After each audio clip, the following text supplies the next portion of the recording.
Hey y'all, welcome to the mess. I am sitting here with a cup of tea in my living room because I am on a forced sabbatical because I just spent the past 3 months doing a page one rewrite of Anatomy of a Love Song, which is a script that I've talked about a lot on this channel a couple years ago. And then I spent 4 days cutting down that 143 page rewrite, first draft rewrite, page one rewrite, that's what it's called, to 113 pages. So I cut 30 pages in 4 days. I'm exhausted. I have a cup of tea, I'm sitting here in my living room because I want to talk to you about rewarding ourselves after we finish really hard creative work. It's something that I'm not great at doing myself, but I try to get better at it. And especially after I finish a marathon of 3 months and 4 days of work, I need to take a pause. But after I finish work like that, especially like this marathon that ends in a sprint of work, I am too mentally exhausted to even think of what to do as a reward. So I fall back on the same things. A fancy coffee, a nice croissant, taking myself out to lunch. But I've had a few days, I've had a reset, and I have come up with 6 amazing creative rewards for creative work. And hopefully this is stuff you've never heard of before. And also, none of them are gonna break the bank. For the most part, you could probably do this for 20 bucks or less.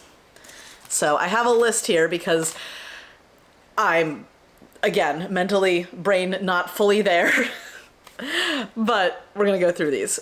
Idea number 1, the Pepsi challenge. Now, I'm barely old enough to remember the Pepsi challenge. So if you don't know about it, here's what it is. In the 80s or 90s, Pepsi wanted to try to compete with Coke on a larger scale. So what they did is they set up a table in a mall or on a busy sidewalk or something, and they had 2 cups of cola, and they asked passersby, hey, taste both of these and tell us which one you like better. And they always showed in the advertisements people choosing Pepsi over Coke, and big victory for them. I personally am a Coca-Cola girl, but that's neither here nor there. It's not about doing the Pepsi challenge. It's about taking one of your favorite foods and trying to determine which of 2 great options is the better one. So let's say you live in Philadelphia and you want to know whether Pat's or Geno's cheesesteak is the best cheesesteak. Go to Pat's, go to Geno's, get a cheesesteak from each, and then go to a neutral location and sit down and either have somebody mix them up for you and give you a bite so you can do it blind, or just eat some from one, eat some from the other. And you will have a definitive, in your head for you, ranking of which is the better cheesesteak. You can do this with pizza, with burgers. There's a big, lots of different burger places and a lot of new pizzerias in LA, so I'm very excited to try this soon. Or if you're more of a drinks person, you could do it with a matcha or a latte. I'm doing a whole thing where I'm trying every coffee shop I can, every local coffee shop I can in Los Angeles, and comparing all of them. I would definitely not want to do 2 cups of coffee like that back to back, but if you have some crazy caffeine tolerance, live that dream. So number 1, Pepsi challenge with whatever food you choose. So for reward number 2, I'm gonna do something that's free and fun, and it might feel a little intimidating at first, but I guarantee you will get into it because I have a low cringe tolerance and I love doing this. So all across the country, there are art galleries. And I'm not talking about museums, I'm talking about places where people who are currently working as artists have their art displayed so they can sell it. And I don't know about you, but I want to get paid for my creative work. I want to make some money. I want to have something to spend, something to splurge on. So what I like to do is I like to get into my coolest artist outfit. Vintage Gucci purse, jeans that I've just cleaned, maybe I even iron a little crease into them, a cool t-shirt, some nice shoes, or clean my sneakers. And this is all stuff I have already. I'm not buying a bunch of clothes for this costume. I'm just creating the costume. And then I walk into one of these art galleries and I look around, and if I find something I like, then I start talking to the broker about it, saying oh, this might work great. We're just moving. We're just doing a renovation. I don't own a house. I rent this place. I have nowhere else to put art. I printed out these photos from our wedding and have them in frames that I got from thrift stores and Target. I would love to own some art from an artist who I buy it from at the gallery, maybe even talk to them. I've done this a few times. I have conversations with the artist, conversations with the gallerist. I get the card at the end of the day. And I imagine like, oh my gosh, it would be so great to have this piece. And I talk about it as if I'm going to put it in my house, because one day I am going to make enough money that I will be able to walk into a gallery and drop $1,500 on a painting that I love. That's the dream. Go find an art gallery, or if art's not your thing, there are open houses everywhere. Find a fancy open house in the fancy neighborhood in your city and walk in your rich person outfit and talk to the realtor. Ask them questions at the end. I went to an open house recently and they said there was a septic system in the toilet. And I was like, that feels weird to me because I know this neighborhood. It doesn't seem like there should be a septic system here in Los Angeles. So I asked the realtor about it and I said, we just wouldn't be interested if there wasn't a septic system. And she responded via email the next day that there wasn't a septic system. And I got to feel a little rich for a few moments. I'm not buying a $6 million house right now. I would love to be able to do that, but that is very much a future self situation for me. So that's number 2. Pretend to be the future you who has enough success and money to make an elaborate purchase. Cosplay as being rich. It's fun. And you can just see beautiful things, art, houses, what have you. Now, number 3 kind of raises the stakes of this like manifesting outing that we just did in number 2. Number 3 is about like recharging your intuition, let's say. I live in Los Angeles, and so obviously there's a lot of woo-woo like psychics and crystals and healing things. Go to one of those random storefront psychics and get a $20 reading. You don't have to believe in it. You don't have to want to know anything. Just sit in the experience of having someone tell you about your future, and you're paying them. So hopefully they can make it good. Maybe even make up a lie and see if they can catch you if they claim to be a psychic. Or if like psychics aren't your thing, you could do this with a tarot reading, or one thing that I'm going to be doing like next reward is getting an aura photo taken. So for an aura photo, you use a special camera and the psychic medium person takes your picture, and when it's developed, you get to see the color of your aura around you and you get a little picture from it. And even if you don't believe it, it'll be pretty, it'll be fun, it'll be unique, and you'll have a story to tell about it, which is a real bonus. So for number 4, how about we take it back down to earth a little bit? So that familiar reward I was talking about at the beginning, the thing that you always do, the pedicure, the face mask, the walk in nature, coffee, a lunch out. Instead of doing that in your usual like 15-minute radius around your house, why not find a different neighborhood to do it in?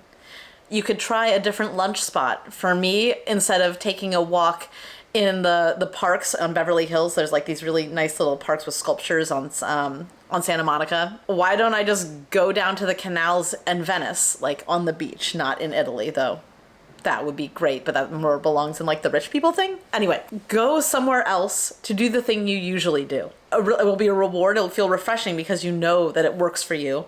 But you'll be able to do it somewhere new and experience something new, and that usually energizes me, this sense of discovery.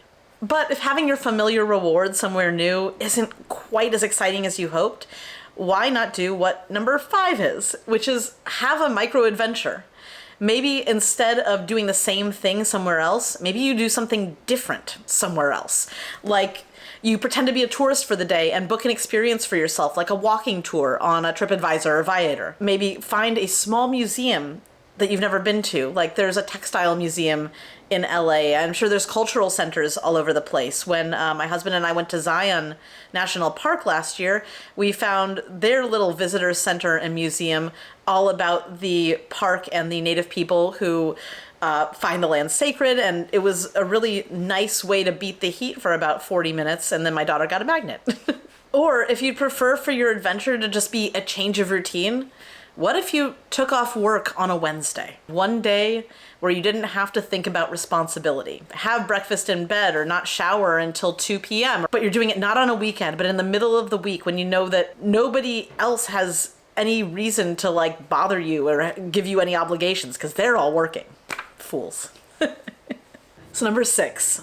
This one sounds a little counterintuitive, but bear with me because I promise it works. I call it creative cross-training. At least for me, when I'm working on a project, that becomes my focus for a long time. Hell, I just spent 3 months plus 4 days doing a full page 1 rewrite of a script and then a full rewrite of my rewrite. Sometimes I look at other artists, people like photographers or songwriters or poets, people who work with short form things, and I'm just like, how do you just make a thing and are done with it in an afternoon or an hour? This is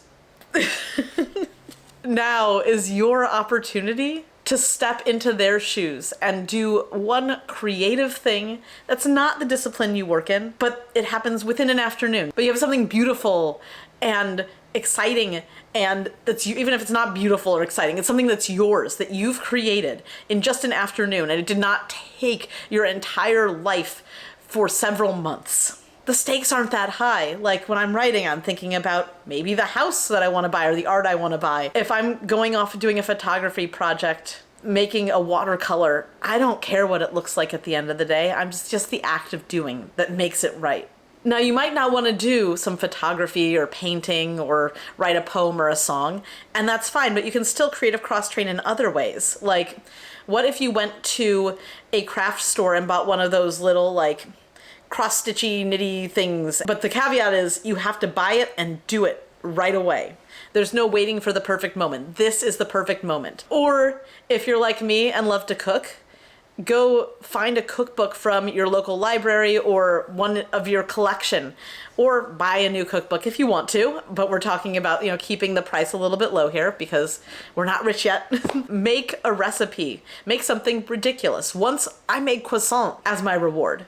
It was a 2-day process, but it was so fun. And while I don't know when I'll do it again, now I can say, oh yes, I've done that. I've made croissant. I've made a puff pastry. No big deal. I've done the book fold, like on British Bake Off.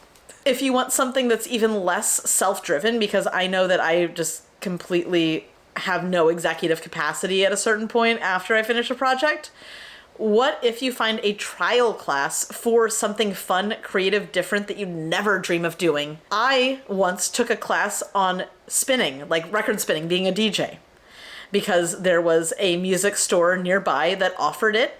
It was free. It was an hour long, and I learned how to do a little, spinning.